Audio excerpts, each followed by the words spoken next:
गुरुदेव, आपके चरणों में कोटि कोटि प्रणाम। गुरुवर, मनुष्य तन पुण्य और पाप दोनों मिश्रित से मिला है। कभी सुख कभी दुख आता। गुरुदेव, आप कहते हैं कि कृष्णाय वासुदेव वाला मंत्र का उच्चारण करो, कितने भी बड़ा समस्या हो खत्म हो जाए। गुरुदेव, बच्चा, समस्या खत्म का मतलब है समस्या से लड़ने की सामर्थ्य आना। अगर भजन बल से हम इन समस्याओं को खत्म करने की बात कहें, तो जिनका हम भजन करते हैं, जब भगवान वो अवतार लिए हैं, तो सुबह राज तिलक होना था, 14 वर्ष का वनवास पूरी अयोध्या समस्या में हो गई। 14 वर्ष तक भगवान के वियोग में तड़प, दशरथ जी का पधारना, माता कौशल्या का वैधव्य होना, इसका दुखद स्वरूप संसार का है। हमारे अंदर ऐसा विवेक जागृत हो कि हम उसको सह कर निकल जाएं। जो जैसे छोटे बच्चे को कोई औषधि देनी होती है, तो उसे मीठे में दिया जाता है, बर्फी में अंदर औषधि करके कहते हैं। वस्तुतः बर्फी नहीं खवा रहे, औषधि खवा रहे हैं। इस संसार का राग नष्ट हो जाना ही समस्त मंत्रों का, समस्त शास्त्रों का है। राग रहित होकर बर्ताव करना, दुख सुख को समान भाव से सह जाना, अपने स्वरूप का या अपने भगवान का ज्ञान हो जाना। ये जैसे नौका और तैराक सब हम एकत्रित कर दिए, पर सोने वाला अपने को देख रहा है सपने में कि हम समुद्र में डूब रहे हैं। अब हम क्या उपाय कर सकते हैं, बोलो? नौका भी ले आए हैं, तैराक भी खड़े कर दिए, क्या हम उसको बचा सकते हैं? जो स्वप्न में समुद्र में डूब रहा है, क्या हम बाहरी नौका से या मंत्रानुष्ठान में बैठ जाएं? एक उपाय केवल है, उसको जगा दिया जाए, और जहां वो जगेगा तो सब मिथ्या था ऐसा अनुभव हो जाए, वही हंसने लगेगा कि एक बूंद पानी नहीं, हम समुद्र में डूब रहे थे। बिल्कुल जैसा स्वप्न है ना, ठीक वैसा जागृत है।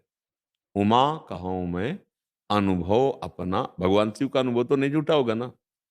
उमा कहूं मैं अनुभव अपना, सत हरि भजन जगत सब सपना। ये जब तक हमें ज्ञान नहीं होगा, तब तक ये दुख सुख शरीर को भासते रहेंगे।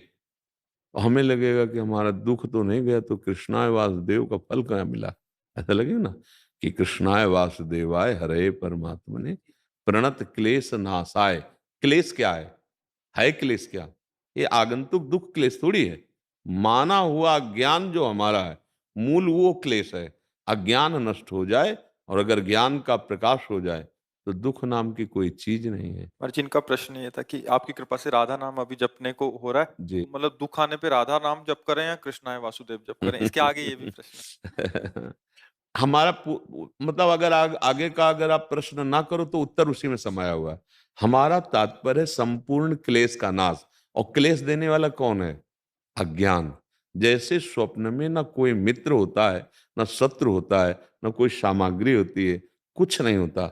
लेकिन क्या आपको वो असत्य लगता है, झूठा लगता है जब आप स्वप्न में होते हैं? स्वप्न में जब होते हैं तब झूठा थोड़ी लगता है, ये जागने पर लगता है।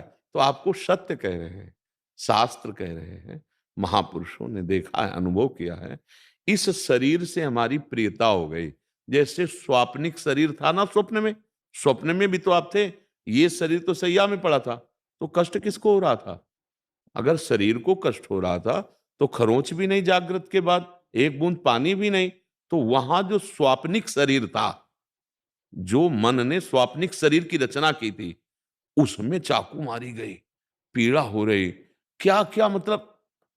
और कोई खरोंच भी नहीं है स्थूल शरीर को, बिल्कुल ऐसे ही स्थूल जागृत अवस्था का। हमारा अज्ञान इतना इस शरीर में हो गया कि ये मैं हूं, और ये मैं नहीं है। ये शरीर मैं नहीं है। स्वप्न में देखो, इस शरीर से मैं छूट गया था कि नहीं? आपको याद था कि स्वप्न में मैं एक शरीर को छोड़ के लेटा हुआ हूं, ये मैं स्वप्न देख रहा हूं? नहीं, स्वप्न ही में देखोगे कि मैं जग गया हूं। स्वप्न में एक स्वप्न कि मैं जग गया हूं। भैया, जब तक भजन के द्वारा अज्ञान का नाश नहीं होता, तब तक दुख का मिटा पाना असंभव है। एक दुख मिटेगा थोड़ी देर के लिए, मानो जैसे कर्म आया है, अशुभ कर्म आया, आप भजन कर रहे हो और आपने भजन बल से उसे मिटा दिया, तो क्या आप दुख रहित हो जाओगे क्या? नहीं, दूसरा आने वाला है। ये तो मतलब ऐसा क्रम लगा हुआ है दुख सुख का, जब तक पीछे का स्टॉक भस्म नहीं होगा, आगे सुधार नहीं होगा, तब तक ये क्रम चलता रहेगा। पुनरपि जननम पुनरपि मरणम पुनरपि जननी जठरे शयनम। अब इसका जो उपाय आप पकड़े हो, राधा राधा राधा राधा, अब ये मांगो श्री जी से, ठाकुर जी से, कि मुझे सहने की सामर्थ्य दो, और इस नाम का फल ये हो कि आपकी प्राप्ति हो जाए, या मुझे वो ज्ञान हो जाए जो मैं जानना चाहता हूं कि मैं कौन हूं। देखो, इस शरीर में आप हो ना, 3.5 हाथ का शरीर है, अपने हाथ से नापो तो, और 20 वर्ष 50 वर्ष रहते हो गए। हम बहुत जानकार हैं, लेकिन अपने को नहीं जान पाए। जान पाए अपने को? इसमें है, यही है, इसी के अंदर। शरीर को अपना मान लिए हो, मन को अपना मान लिए हो, स्वभाव को अपना मान लिए हो, बाहर और अपनापन फैला दिया, पत्नी पुत्र परिवार घर मकान, लेकिन आप अपने को नहीं जान पाए। तो भगवान को जानना तो और कठिन। हम तो उनके अंश हैं, वो हमारे अंशी हैं। अब ये ज्ञान तो है नहीं, बस बहे चले जा रहे हैं माया के प्रवाह में। अब दुख मिटाने के लिए खोज कर रहे हैं और कर्म कर रहे हैं दुख वाले। कैसे प्राप्त होगा सुख? कैसे प्राप्त होगा? जब तक शुद्ध ज्ञान नहीं होगा या शुद्ध भक्ति नहीं होगी, तब तक दुख सुख को मिटाने वाला ज्ञान, मिटाने वाला भाव, मिटाने वाली बुद्धि नहीं। पैसा दे के पीड़ा मोल ली जाए तो ये नहीं ले, ऑपरेशन कर दो जी, यहाँ ऑपरेशन कर दो जी, क्योंकि आप वो ऑपरेशन होगा तो उससे डायलिसिस, या कोई रोग हो गया तो हम पैसा दे के ऑपरेशन करवाएंगे, महीना भर कष्ट होगा, लेकिन अंदर आपको दुख नहीं होगा, क्योंकि आपने जानबूझकर कष्ट इसलिए सह रहे हैं कि अब महीना भर बाद हम स्वस्थ हो जाएंगे। ऐसे ही हमारे जीवन में जो दुख और सुख आते हैं, सुख में हमें फूलना नहीं और दुख में हमें भूलना नहीं, निराश नहीं होना, प्रभु का भजन करते रहना, तो हम सह जाएंगे तब कि आगे परमानंद मिलेगा, हमें भगवत प्राप्ति हो जाएगी, हम जन्म मरण से नाना प्रकार के दुखों से मुक्त हो जाएंगे। इसके बिना बच्चा, एक दुख को किसी अनुष्ठान से मिटा सकते हो, लेकिन दुख की जड़ में इतने किनगा निकल रहे हैं दुख के, मिटा ही नहीं जा सकते। जैसे हम कभी कभी विनोद में पूछते हैं, एक बात बता दो आपको कि क्या आपको मिल जाए जिससे आपकी फिर कोई चाह नहीं रहेगी, आप सुखी हो जाओगे? तो आप बोल नहीं पाओगे। नहीं, सैकड़ों चाहे हैं, सैकड़ों चाह खड़ी हो जाएंगी। मतलब क्या है ऐसा जो एक मिल जाए? बोले अगर सुंदर पत्नी मिल जाए। बिल्कुल सत्य कह रहे हैं कि अगर है ना सब गृहस्थ, तो क्या आप निष्काम हो गए? आप बोल दिए हाथ उठा के, अब कछुनाथ न चाहिए बोले। बच्चा, इस संसार में कुछ भी ऐसा नहीं है जो प्राप्त होने के बाद फिर ये हो कि अब मुझे कुछ नहीं चाहिए। चाहे वो सुख मान लो, चाहे आप दुख मान लो, कितना भी, कुछ भी, कुछ भी। अब एक स्थान ऐसा है जिसके प्राप्त होने के बाद न यहाँ का सुख प्रभावित कर सकता है और न यहाँ का दुख, क्योंकि यहां सुख है नहीं, सुख की लेबिल में दुख बेचा जा रहा है। सुख की लेबिल, बड़े हाँ रूप है सुंदर, और है क्या भैया? कौन सा सुख है? यहाँ मल्लाशय मूत्राशय और उनके द्वार, हम कितने आ सकते हैं? जो अच्छे अच्छे पदार्थ खाने के, 6 घंटे बाद विष्ठा, 5 मिनट बाद बमन कर दो तो देखने की इच्छा नहीं होगी। अच्छा, सुख किसमें है? अगर रुपया का खर्चा ना हो, सामग्री न मिले, तो बोलो रुपया में है क्या सुख? उससे सामग्री मिलती है, इसीलिए सामग्री क्या है, रखे रखे सड़ जाएगी। वो परिवर्तनशील, वो नाशवान तुझ अविनाशी को सुखी कर देगा? कभी नहीं। इसीलिए कोई सुखी नहीं। सुखी वही है जो भगवान का भजन करते हुए ज्ञान को प्राप्त कर लिया, भगवान को प्राप्त कर लिया। तब हृदय से निकलता है, अब कछुनाथ न चाही मोर, अब कृत्य कृत्य भयो। अब ये संसार सुखमय हो जाए, सब भगवत स्वरूप हो जाता है। जब तक हम भजन नहीं करेंगे, तभी हम कहते हैं भाई अगर सुखी होना है तो राधा राधा राधा राधा राधा। दुख देने वाला आचरण न करो। अगर तुम किसी को दुख दोगे तो 10% उसे दुख दोगे, 100% तुम्हारे पास लौट के आ जाएगा। भोगे नहीं बढ़ेगा, चाहे जितना भोगते रहो। 10% सुख दोगे तो 100% सुख आ जाएगा। अब ये रास्ता समझ में आता नहीं। अपने सुखी होने के लिए हम दूसरों को दुख देते चले जा रहे हैं। आप देख लो, अपने सुख की मांग इतनी बढ़ गई है, चूंकि कहीं पूर्ति नहीं हो रही, कहीं नहीं हो रही। क्या एक ऐसा है जिसको तुम प्राप्त कर लो तो फिर कभी तुम्हारी चाह न रह जाए, तुम तृप्त हो जाओ? वो केवल भगवान है, जिनके प्राप्त होने के बाद फिर कुछ चाह नहीं रह जाती। जाहि न चाहे कबहू कछ तुम संसाज सने। अब उधर रुचि नहीं हो रही, भगवान के भजन में मन नहीं लग रहा है। पर जैसे हमें रुचि नहीं है, कड़वी दवा है, बड़ा दुखद है, ऑपरेशन पर करवाना पड़ता है ना, जब पता चल गया कि रोग है। तो ऐसे ही भवरोग में फंस गए, पता चल गया ना। अब हमको इस पर डट करके पुरुषार्थ करना चाहिए, राधा राधा राधा। अब हम किसी को दुख नहीं देंगे, पापाचरण नहीं करेंगे। अभी आनंद, अंदर आनंद की अनुभूति होने लगे। आनंद एक अलग वस्तु है बच्चा, ये जो सुख दुख है माइक, वो अलग है।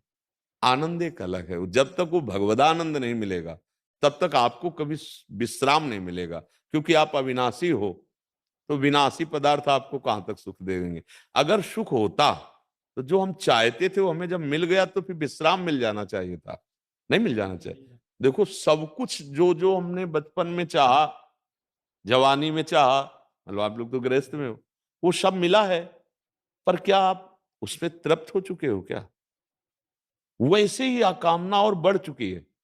इसमें नहीं, उसमें, उसमें नहीं, उसमें हम नहीं सुखी, वो सुखी है। वो महंगी कार में चल रहा है, वो ऐसा है, वो ऐसा, इसमें सुख हो, और वो और जल रहा है। हजार वाला लाख चाह रहा है, लाख वाला करोड़ चाह रहा है, करोड़ वाला अरब चाह रहा है, और फिर आखिरी में विश्व में नंबर 1, और जो नंबर 1 में है वो भी मरने से डर रहा है, क्योंकि साथ में 25 पैसे भी ले जाने वाले। अब वो भी दुखी है, अशांत है। बस ये रहस्य समझ में आ जाए, तो नाम जप करते हुए, अच्छे आचरण करते हुए भगवान को समर्पित चित्त हो जाए, दुख मिटाना नहीं पड़ेगा, दुख मिट जाएगा।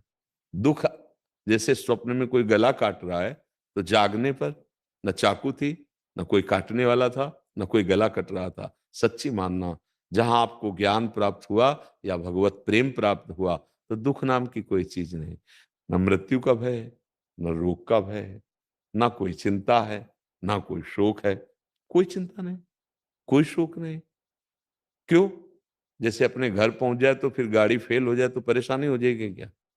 घर आ गए तो फेल हो गई, फेल हो गई। और अगर रास्ते में फेल हो जाए तो परेशानी हो जाएगी नहीं।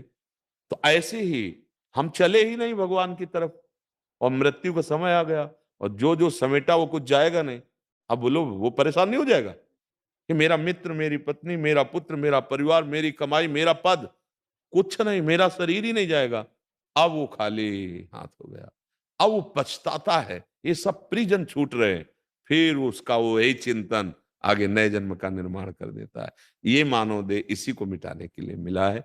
और बड़ी भगवान की कृपा है कि आप सब अध्यात्म की बात सुन रहे हो। कलयुग का प्रभाव, माया का आकर्षण, आप उसको रौंद करके संत समागम के लिए आए हो, भगवत चर्चा सुन रहे हो। आप अपना कल्याण कहीं ना कहीं अंदर इच्छा हुई है कि सत्य क्या है मैं जानूं। ये बहुत बड़ी कृपा की बात है। जब कृपा भगवान की इतनी हो गई है, तो अब चिंता ना करो, अब चिंतन करो। जैसे कोई धर्मात्मा पुरुष हमको बुलावे कि आओ निमंत्रण है जी, पत्तल दोना बिछा दिया, तो अब ऊबो मत, सामग्री भी आ जाएगी। ऐसे ही जब भगवान ने हमें साधु समागम दिया, तो मतलब विशुद्ध कृपा। विभीषण जी कह रहे हैं, अब मोहि भाव भरोसा हनुमंता, बिनु हरि कृपा मिले नहीं। अब मुझे भरोसा हो गया कि भगवान ने हम पर कृपा कर दी। अगर हमारे ऊपर कृपा ना होती तो संत समागम ना होता। हाँ, ये संत समागम सम न, भगवान शंकर कह रहे हैं, संत समागम सम न लाभ कछुआन। इससे बड़ा कोई लाभ नहीं। क्यों? ये सीधे उस पर प्रहार कर रहा है जो तुम्हें दुख के दुख देते चला जा रहा है, अज्ञान, अज्ञान। अगर आप नाम जप करोगे, अच्छे आचरण करोगे, तो इसी जन्म में आपको आनंद का अनुभव हो जाएगा। जिस आनंद के अनुभव में भारी से भारी दुख भी हमें नहीं व्यापता। दुख होने पर भी दुख नहीं व्यापता। दुख मिटाना नहीं है ही नहीं। बच्चा सच्ची मानो, है ही नहीं। जैसे स्वप्न में कोई हमें जान से मार रहा था, तो जगने पर कुछ नहीं हुआ ना, ऐसे ही जगे हुए तुम्हें कोई मार दे, ऐसा सृष्टि में पैदा नहीं हुआ। नैनम छिन्दन्ति शस्त्राणि नैनम दात। पर हमने अपने को ये मान लिया है, और ये है मायाकृत प्रकृति का। तो अब हर चीज, गर्मी सर्दी, भूख प्यास, मारना पीटना, दुख सुख, सब प्रकृति का इसको व्याप रहा है, और हमने प्रकृति को पकड़ लिया, प्रकृति जनित शरीर को। बस अज्ञान का यही निवारण होना है। अगर ये निवारण हो गया, तो जीते जी जीवन मुक्ति किसे कहा जाता है? न मान, न अपमान, न लाभ, न हानि, न दुख, न सुख, न शत्रु, न मित्र, अद्भुत आनंद। क्योंकि आपका स्वरूप सुख राशि है, चेतन अमल सहज सुख राशि। अब इसमें चले तो समझ में आवे, तो नाम जप करो। कभी कभी डर सा बना रहता है, जैसे कि अज्ञान, बच्चा किसका डर? इसलिए कि जो आप बात सुनते हैं, सत्संग सुनते हैं, जी गांधी सुनते हैं, ये कहीं छूट ना जाए, कहीं कुछ में फंस ना जाए। हाँ, ये डर तो ठीक है, ये डर तो ठीक है कि हमारा कहीं भजन न छूट जाए, हमारे कहीं कुसंग न फंसा ले, ये डर तो निडर कर देगा। ये डर तो अच्छा है, लेकिन हम सोचते हैं शायद व्यवहारिक डर, ये डर तो बना रहना चाहिए। ये डर बड़े बड़ों को बना रहता है कि कहीं मेरा भगवत विस्मरण ना हो जाए, कहीं मैं कुसंग में ना फंस जाऊं। ये बड़े अच्छे अच्छे साधक इससे डरते रहते हैं, और डरना चाहिए। और जो डरेगा वही निर्भय हो जाएगा, और जो डर नहीं रहा है उसको डरना पड़ेगा। उसको कानून डराएगा, उसको भगवान का विधान डराएगा। ये निडर ही लोग तो कर रहे हैं ना, हिंसा व्यभिचार, ये क्या कोई बिगाड़ लेगा?